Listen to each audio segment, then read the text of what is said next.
こんにちは。システム組み立てチャンネルの大滝と新森です。新森さん、はい。僕は悲しいんです。使われないシステムがあるっていうのがね、すごく嫌なんです。なので今日はですね、使われ続けるためのシステム運用の5か条をお話をして、世の中ね、使われ続けるシステムをたくさんにしたいって思いでこの動画を作ってます。この動画はツール先行思考を捨てたシステム導入極意っていう風なホワイトペーパーが200ページぐらいあるんですけど、一つの動画では収めきれないので4部構成のラスト4つ目になります。なのでぜひこの動画全て見ていただきたいですし、動画見るのめんどくさいなっていう方は、ホワイトペーパーをダウンロードしてください。概要欄に貼っておきます。そしてこの動画を見ていただきたい方はこういう方です。1つ目、システム導入刷新をしたけど現場が使ってくれないなーって思ってる方々。経営者の方とか、そうですね。情報システムかな。2つ目、システム導入をしてうまくいくと思ってたんですけど形骸化してしまってるなーって感じてる方々。現場の責任者かな。営業部長。そうですね。最後ですね、システムを使い続けるための方法を知りたいと思っている方々。これは広いですね。広いですね。はい。経営者もそうだし、情報システムもそうだし、ちょっとわがままなのかもしれないですけど、多くの人に見てもらいたい。なぜならば、使い続けてもらうためのシステムを作ってもらいたいし、運用もしてもらいたいから。なので、この運用5か条をこの動画ではお伝えをしていきたいと思います。成果努力で作られる。早速スタート。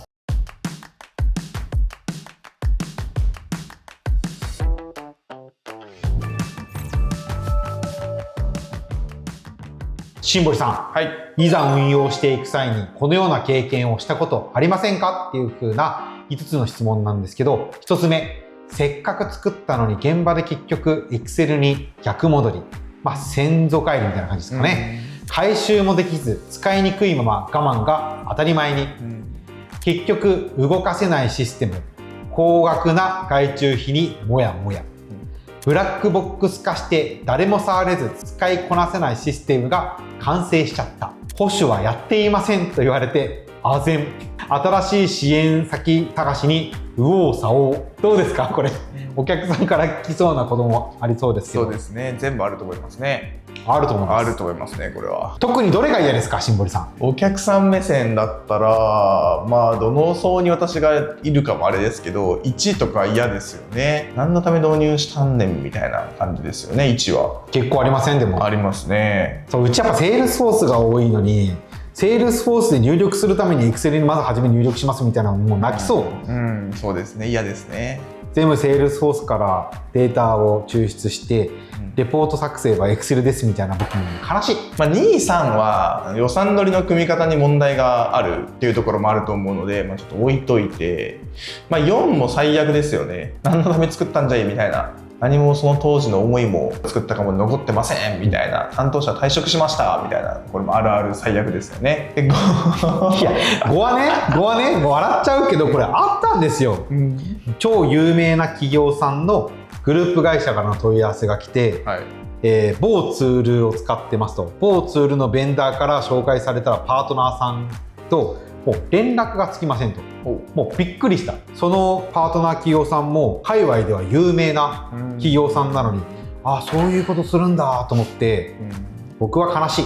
そうなってしまった事実は悲しいのでね、ならないようにするために今日はこの動画でしっかり使われ続ける、使い続けるための運用5か条をお話をしていきたいなと思っています。まず結論からお伝えすると、1つ目、定期的にシステムが変更できるように設計書や仕様書を常にアップデートできるようにしましょう。2つ目、社内メンバーが自分たちでできることを明確にしてできる人を育てましょう。3つ目、社外に依頼する場合の依頼方法を明確にしてルール化しましょう。そして4つ目、システムの運用、ランニングコストと人件費を定期的に見直しをしましょう。そして5つ目ですね、経営陣や役職者がウィークリー、週次ですね、マンスリー、月次でシステムを意識するタイミングをしっかり持ちましょうっていうのが結論の5つです。じゃあこれを詳細を説明していくんですが、その前に認識合わせということで、まずシステム導入が完了したらゴールではなくスタートラインに立っただけなんですよね。なのでシステム運用の失敗を事前に防ぐ 100% 防ぐ方法はないんです。なので、それができない、回避できない理由は、1つ目はどれだけ準備をしても導入後に業務のズレや改善点が発生するんです。これは企業が成長するから仕方ないはずなんですね。現状維持をし続ける企業なんていないので、改善するのが当たり前、絶対発生することなんです。そして計画通りに運用できるはずっていう思い込みはシステムの形骸化を招いてしまうので、それはもうやめましょうと。なのでシステムの運用の失敗を完全に回避することは難しいんですけど、失敗のリスクを限りなくゼロに近づけることは可能と思ってるんですよね。なので弊社が提唱する導入後もしっかりと現場が使い続けられるシステムの運用5か条をしっかり紹介をしていきたいなっていうふうに思っております。資料ダウンロードはこちら。では早速この5か条の1つ目から見ていきましょう。まず1つ目、定期的にシステムが変更できるように設計書や使用書を常にアップデートするっていうことなんですけど、大前提システム設計書があるよね、使用書あるよねっていうところなんですけど、悲しいかな、ないこともあるんですよ。提案書しかないみたいなね。なのでポイントの1つ目として、システム導入時には業務設計書とかシステム設計書を必ず納品物に入れてください。ないまま運用開始は絶対に NG ですと。なのでリスクが発生する流れは設計書が変更方法がわからない、システムが形骸化するっていう風なこの悪魔の3ステップになっちゃうのでやめましょう。で、ポイントの2つ目なんですけど、設計書をアップデートする運用ルールを作ることなんですけど、現場からのリクエストや改善依頼が来た時には必ず業務設計書やシステム設計書を見返しましょうねっていう風な意味合いです。まず業務フローのどこが変わるんですか、システムのどの機能やどの仕様を変えるのか、じゃあ誰がどんな意思決定をして変更になったのか、ただ現場が言ってきてくれる不平不満なのか、現場から現場上長も承認をしてこの内容に変わったかっていうルールがちゃんと定まったかっていうのを直した経緯を詳細に把握することで、今後社内全体で変更を理解するし共有もできるようになるっていう風な意味合いです。そしてポイントの3つ目なんですけど、業務設計書、システム設計書の保管と管理ルールなんですけど、最悪なのはローカル保存をしていることなんですね。ローカル保存はやめましょう。まず設計書類は誰でも参照できる共有フォルダーやクラウド、シェアポイントとかボックスとか Google ドライブに誰もが検索しやすい場所に置くのがまずルールです。ただし編集できるのは現場の責任者とか情報システムといった限られたメンバーに限定しないとダメですよねっていう意味合いです。これ就業規則と同じです。就業規則が誰にでも修正されたら嫌ですよね。それと同じでシステムのルールっていうのは責任者とか情報システムの限られたメンバーが修正できるような状況を整えること。そして変更履歴も確認ができるように、いつ誰がどういう風な経緯でなぜ変えたのか、そしてビフォーとアフターが終える状態にしておきましょうっていうのがこのルールです。ここまで新堀さんいかがですか？この運用ルールの1か条目、定期的にシステムが変更できるように設計書や使用書を常にアップデートする。お客さんでできてます？できてないですか？できてない企業さん多いですよね。特にポイントの2ですかね。ポイントの2はどちらかというと経緯をちゃんと残しておくべき。こういうことが起きてるからこう変えたいんですって、これ設計書だけ単純にアップデートしちゃうと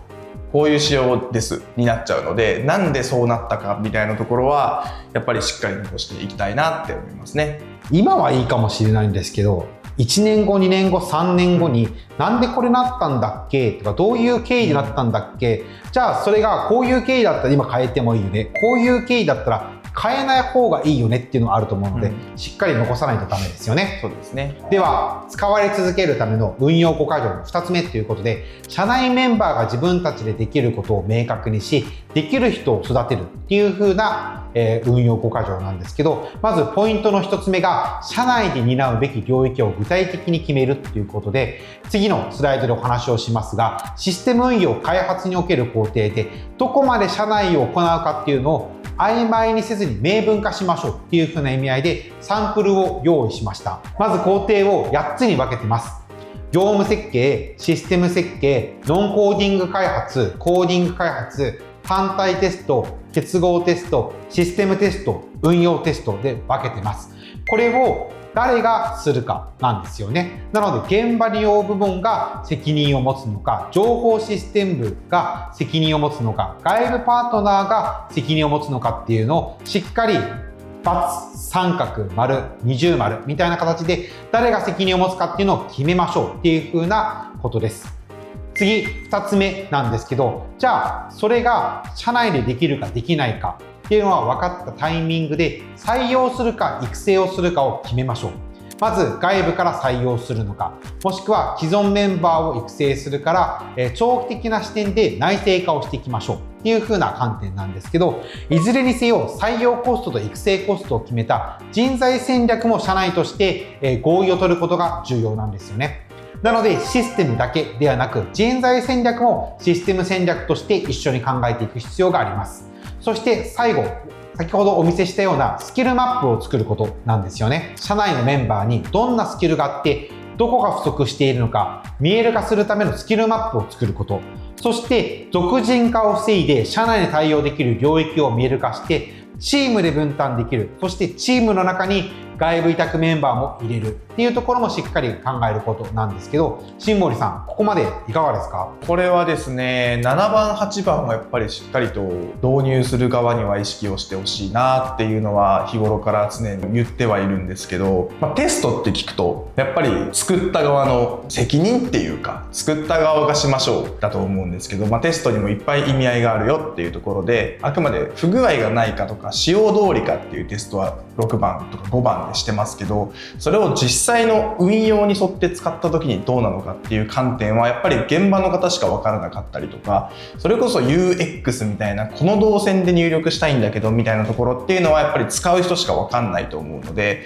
やっぱり成功させるためには7番8番っていうところをしっかりとやっぱりもうリハーサルとしてちゃんとやる。で、気になったことは細かくてもちゃんと伝えるっていうところはやるべきかなと思います。では3つ目、社外に依頼する場合の依頼方法を明確にしルール化する。ポイント1つ目、社外に依頼するルールを決めるなんですけど、これめちゃくちゃ重要だと思ってて、全部依頼したらどうなるかっていうと工数とお金ばっかり取られちゃうと思うんですよね。特に準委任契約とかしてる場合にはそうだと思うんですけど、なので背景を伝えること、なぜ今この依頼が必要なのか、どんな課題が起こったのか、じゃあ変更前の業務はこういう風な運用だった、じゃあ変更をこういう風にしたいからシステムにこういう風な機能を追加してほしい、画面をこう直してほしいっていうのを言えるようにしてほしいです。で、我々フライクのお客さんってこれできないお客さんの中にはいるんですけど、1年2年間ぐらい一緒にビジネスをしていくとこれ自然とできるようになってるんですけど、我々の質問事項がこうなってるからなんですよね。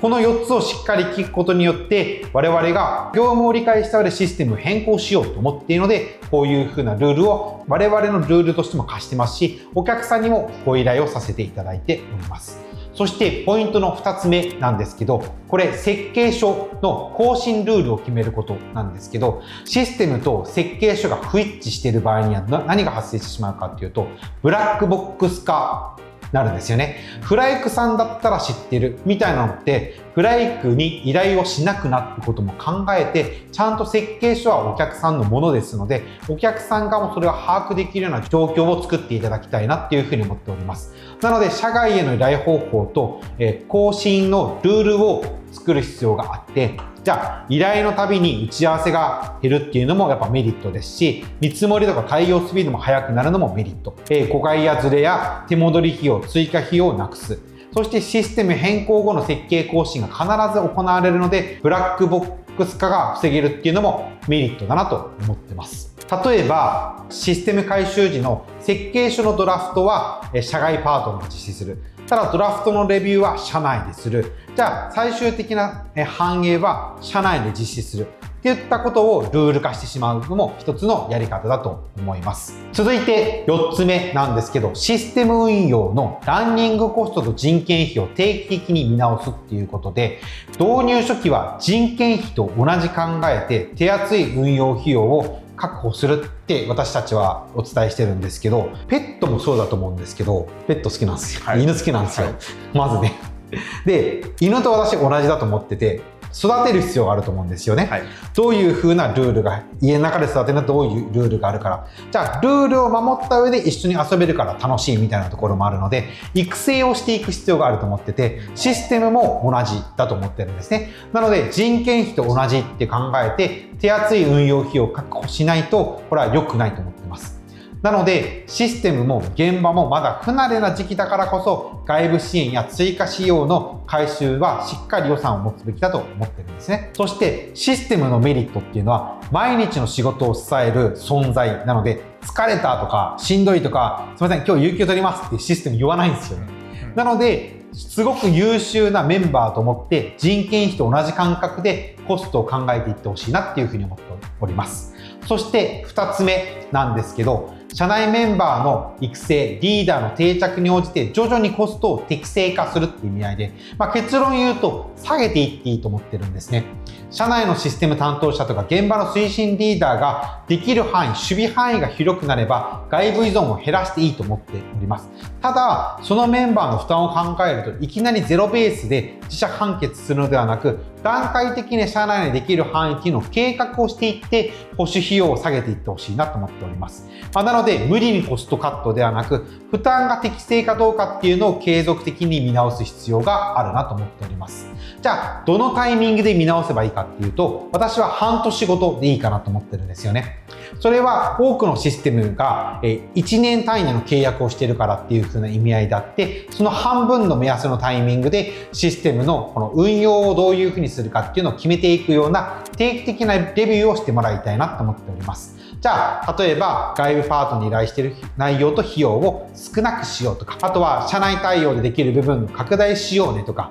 3つ目は新たな業務変化によって必要になった回収費用を増減しようとか、意外と想定外に発生しているコストを見直す。そして最後、スモールスタートで広げる場合にはアウトソーシングも考えてねっていう風な意味合いなんですけど、これフライクでよくやってることなんですけど、やっぱり利益率を上げていくためには間接部門を減らすっていう風な考え方が重要なので、最初のシステムはまず一部分だけにして徐々にスモールスタートをして育てていこうねっていう風な考え方で、そうしてしまうと設計書やシステムも段階的に広がっていくので、設計書のアップデートコストっていうのも発生するっていうのも初めから想定していく必要もあります。なので設計書の更新とか軽微な設定変更も外部にアウトソーシングして社内リソースや負担を減らそうねっていう風な工夫も大切です。最後、使い続けるための運用5か条の5つ目なんですけど、これ意外と思われがち、あまり重要視されないと思うんですけど、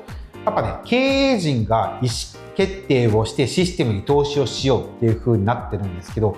経営者はシステムに扱わない、接点がないパターンが多いんですね。投資して終わりになっちゃうので、ちゃんと事業を支えるための必要経費っていう風なことを認識してもらうために、ウィークリーとかマンスリーとか、クォーターに1回とかでもいいので、こういう風な状況になってますっていうのを経営陣に報告してあげないといけないと思うんですよね。なので、業務改善こうなりましたっていうのを、現場の声を経営陣にちゃんとお話をしましょうと。あとは、こういう風なことができてなくて、こういう風な回収をしたらこういう風に変わりますよっていうのを事前にインプットしてあげるっていう風なことも大切なんですね。予算取りだけのために経営陣に話すのではなく、ちゃんと予算取りをする数ヶ月前から経営陣に意識をさせるっていうのが重要なんですね。じゃあそのためにはっていう風な観点で言うと、経営に関わる KPI や指標値をシステムから定期的にレポーティングしてあげるっていうのも重要なんですね。じゃあ経営層とか役職者が興味を持つところって売上とか業務進捗とかコストっていったところなんですよね。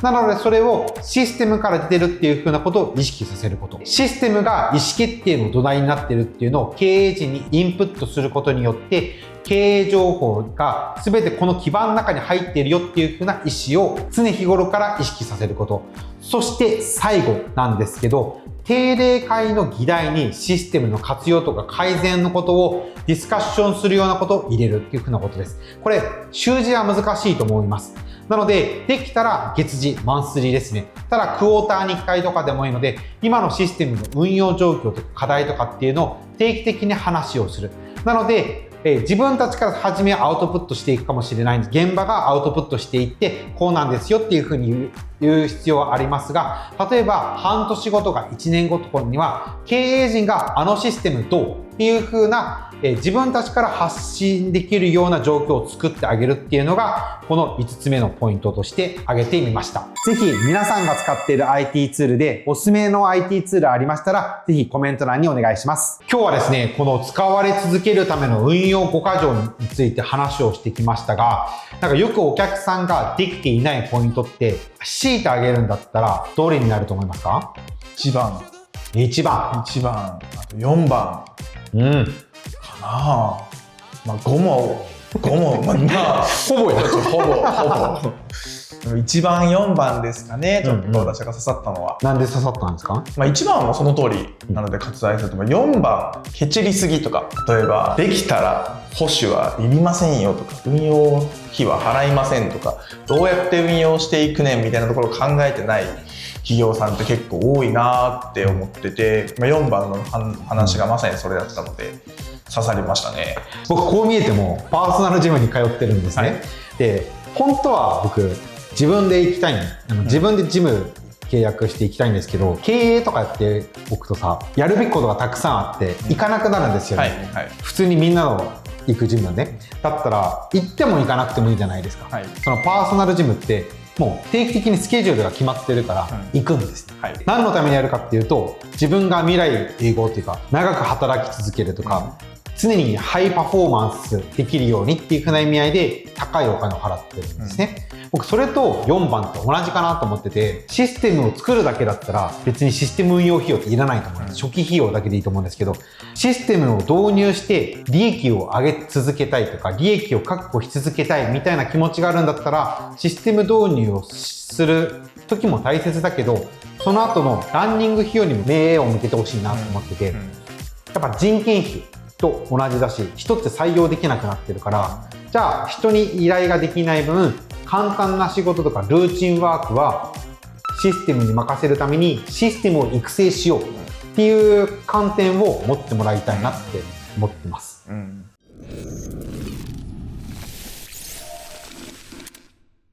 今日の動画はここまでです。ここまでお聞きいただきましてありがとうございました。いやー、喋りましたね。4部構成の中の4つ目ということで、お尻というか、終焉をこの動画では迎えるんですけど、システム導入の極意、ツール先行思考を捨てたっていうことでお話をしてきましたが、